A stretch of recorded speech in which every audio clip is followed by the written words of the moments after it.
Okay, so if you've been following the short-term rental market in Flagstaff at all, Hmm. you know that there's been uh, some action recently, so we are going to deep dive into that today. Yes, we are. Resolution 2025-08 from the Flagstaff City Council. This is all about the impact of short-term rentals on their housing market. And, this is really important, obviously, for people who are thinking about investing Oh, in really? Flagstaff, or even if you already have a short-term rental property in Flagstaff, this is something you need to be aware of and really kind of understand where things might be going. So, Right, and it's for both sides, right? So if you are someone who's thinking about getting into this market in Flagstaff, this is going to be a really valuable deep dive for you because we're going to be talking about the concerns that the city council has, hmm. what they're thinking, what they're worried about, Yeah. and what they might be planning. And then on the other side, if you already own a short-term rental property in Flagstaff, we're going to be, you know, this will give you some more context about like why they're thinking the way they are, why they're, concerned about certain things and maybe what's coming down the pipeline. So, Yeah. yeah. And for everybody, this resolution uses a bunch of different sources. So the U.S. Census Bureau, they've got the Urban Institute, Yeah. they use the Arizona Housing Coalition, and then, of course, the city of Flagstaff's own observations and like what they plan to do and stuff like that. Right. Yeah. So this one, it's a data heavy resolution, which is It's a good one. interesting. Yeah, it is. It's a juicy one. Yeah. Okay, Okay. so uh, the first thing that jumps out is right there in the title, housing emergency. To put that right in there. So Yeah, we know right off the bat they're taking this seriously. absolutely. They're not mincing words at all. And I think the important thing to take away right off the bat is they connect this housing emergency they're talking about Mm-hmm. directly to the proliferation of short-term rentals. Yeah. They're saying that this is removing from the pool of available properties, Right. properties that could be used to house people who live and work in Flagstaff full time. Right. So, like, if you take away, a certain amount of properties from the market, it's just supply and demand Right. skimming to go up. That's right. It's going to make it harder to find Yeah. a place to rent. So, then they get into a little bit of the kind of the background, the legal Yeah, basis that they have. right. So this is pretty interesting because uh, the resolution talks about how cities have this fundamental authority to structure their development through zoning. Mm-hmm. And this is, a pretty well-established legal principle. And it's often referred to as police power. Right. So, like residential, commercial, that kind of stuff. Exactly. So it's about dividing the land for different uses. Okay. And, the idea here is to ensure, like, orderly growth, Yeah. to protect the quality of life in different parts of the city. And the resolution points out that courts have consistently upheld this right of cities Mm-hmm. to make these distinctions between residential and commercial land uses. So basically, Flagstaff is saying we can decide what we want our city to look like.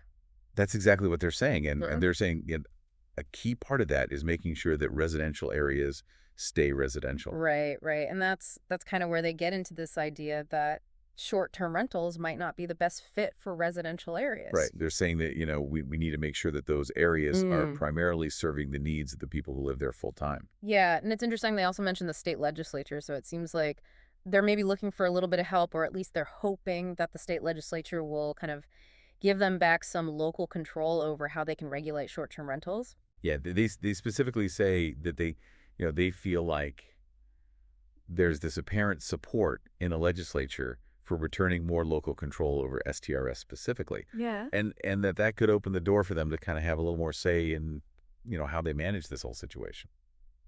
Right. So, Yeah. obviously, people who live in Flagstaff full time, they have a certain expectation about what their neighborhoods will be like. And Yeah. the resolution gets into some of those concerns. Right. So they're concerned about they say straight up that many STR owners don't even live in Flagstaff. Right. They could be anywhere. Right. They could be anywhere in the world. Yeah. And so the city is saying, how much do these people really care about the long-term well-being of our community? Right. They might just be looking at it as an investment property and, they're not really thinking about the impact on the neighbors. Exactly. And they're not wrong.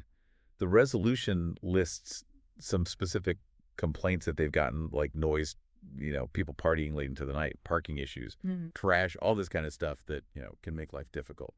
Yeah. And it's not just, those kind of one-off things, but it's also this bigger question of like, what happens to the character of a neighborhood? when you have all these short-term rentals. Right. You've got people coming and going all the time. Yeah. It doesn't really feel like a community anymore. Right. It's like, are these neighborhoods going to become more like tourist zones, Yeah. rather than places where people actually live and, are invested in the community? Yeah, so they're kind of contrasting that with traditional like hotels and stuff like that, and they're saying, look, because businesses have to follow a lot of rules.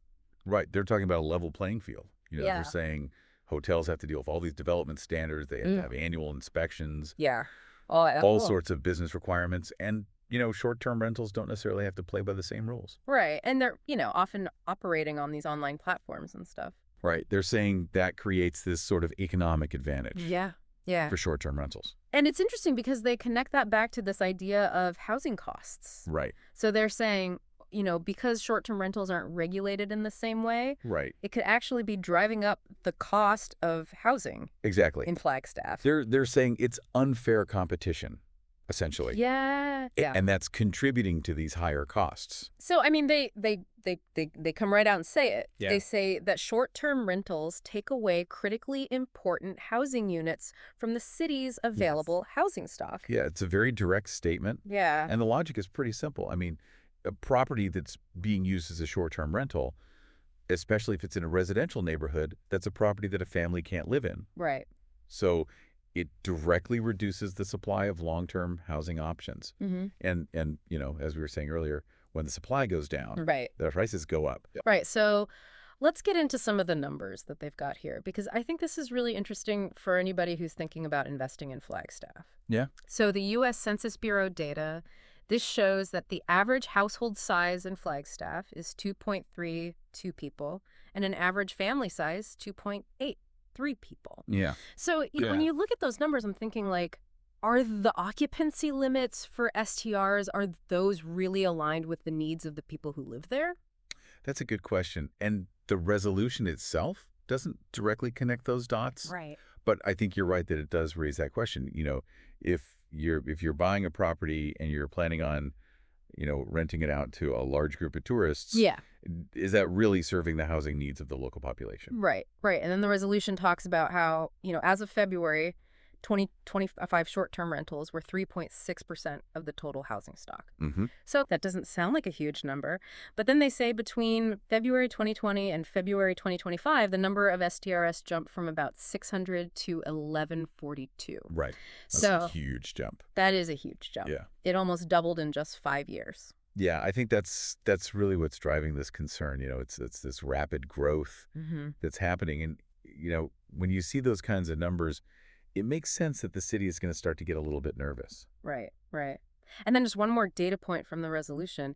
As of January 2022, 22% of homes in Flagstaff were classified as second homes. Right. So that gives you an idea of like how many properties are out there that could potentially become STRs. Yeah, that's a significant portion of the housing stock that's not being used as primary residences. Right. So you can see how that would make Flagstaff maybe a little more vulnerable to the negative impacts of STRs. Yeah, it's almost like a recipe for Yeah. really increasing the problem. So the resolution also pulls in some information from the Urban Institute, and they're talking about this problem of rental housing affordability across the country. Yeah, and I think this is important because it shows that Flagstaff isn't alone Right. in facing this challenge. Yeah. It's not just some isolated issue. Yeah. It's part of this bigger national trend. Yeah. And then the Arizona Housing Coalition in 2020, they specifically said that short-term rentals have a really big impact on affordable housing, especially in places with a lot of tourists.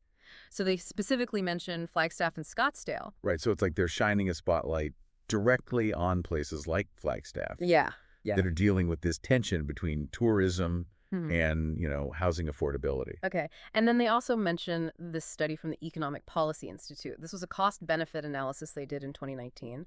And they actually found that for a lot of communities, the costs of having all these short-term rentals probably outweigh the benefits. So it's not just about like, oh, it brings in some tourist money, but then you have all these other costs. Like, what about the strain on the local housing market? Right. What about the impact on the infrastructure? Right, the wear and tear on the community. Yeah. And so, it's interesting because Flagstaff has actually taken some steps to address this problem.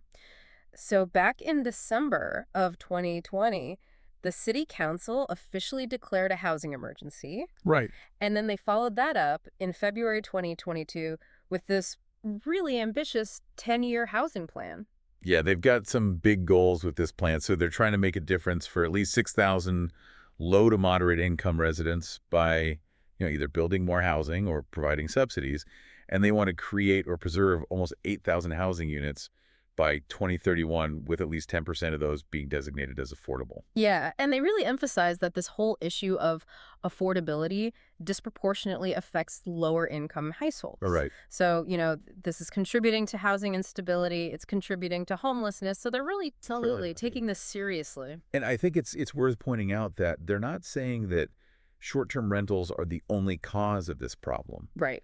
but they are saying that they're a significant factor, Mm-hmm. and they're looking for ways to kind of mitigate those negative impacts. Right, and that's kind of where the whole idea of regulations comes in. Right. So they're saying, we need some reasonable local regulations on short-term rentals to balance out the rights of property owners with the rights of the people who live next door. Right. It's about finding that balance. Yeah, and that goes back to what we were saying earlier about the state legislature. Right. They're hoping that they can get more local control. Yeah. They can kind of tailor those regulations to the specific needs. Right, right. And they're saying, look, we're not trying to ban short-term rentals altogether. No, We recognize that tourism is important, absolutely. but we need to be able to manage it. Right. They're saying we need to be able to control the number of STRs. Yeah. We need to be able to control where they're located. Yeah, we don't want every single neighborhood in Flagstaff to turn into a giant hotel. Exactly. Right. So what are they actually asking for in this resolution? Right. So they formally recognize the housing emergency, which we talked about.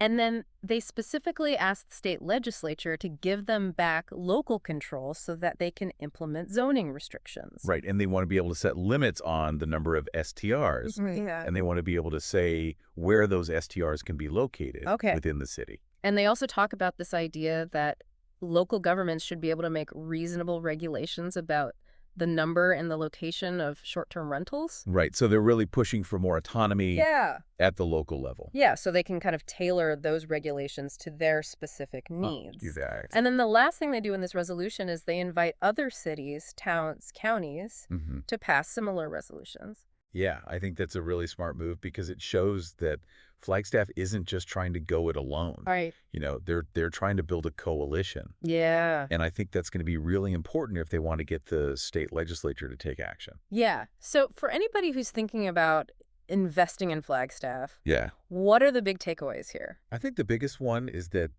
this housing emergency is real. Right. And the city council is serious about addressing it. Yeah. They see short-term rentals as a major contributing factor. Yeah. And they're clearly signaling that they're going to try to implement some new regulations. Yeah. And the other thing is that they're not just focused on the numbers. Right. They're also worried about the character of the neighborhood. Right. Quality of life. Yeah, the quality of life. The impact on neighbors, all of that stuff. Yeah. So, if you're thinking about investing in Flagstaff, you need to be aware of this. Absolutely. Yeah. You need to do your due diligence. Yeah. And you need to factor in the possibility that there could be some pretty significant changes coming down the line. Right. What are the potential regulations? What's the timeline for those regulations? Yeah. How is that going to affect your bottom line? Yep. So, and then for people who already have short-term rentals in Flagstaff, what should they be taking away from this? Well, I think the main takeaway is that the city is listening to residents and they're hearing these complaints about noise, about parking, about, the impact on neighborhoods. Yeah. And they're taking those complaints seriously. Yeah. So if you're a short-term rental owner in Flagstaff, I think the best thing you can do is stay informed Yeah. about what's happening. Pay attention. Pay attention to any changes in local ordinances. Yeah. And, think about how you can operate your rental in a way that minimizes the impact on the community. Yeah, be a good neighbor. Exactly. Be a good neighbor. Yeah. Be proactive about addressing any concerns that your neighbors might have. So, this whole issue, it really raises a lot of questions for tourist destinations all over the country, It's this tension between economic opportunity and, the need for affordable housing. Right. And there's no easy answer. Yeah. So, one thing I've been thinking about is, can technology help at all? Can we use technology to maybe manage the density of STRs in certain areas? Interesting. Or can we use it to help mitigate some of the negative impacts on the community? Yeah. Maybe there are some creative solutions out there that we haven't even thought of yet. Absolutely. I think that's what makes it such a fascinating issue. Yeah. It's constantly evolving, Right. and there's a lot of room for innovation. Yeah. So hopefully we can find some solutions that work for everyone. I hope so too. Yeah. Yeah. Okay, well, that is our deep dive into Resolution 2025-08 from the Flagstaff City Council. Great stuff. Thanks for joining us. Thanks for having me. And we'll see you next time on the deep dive. See ya. Bye.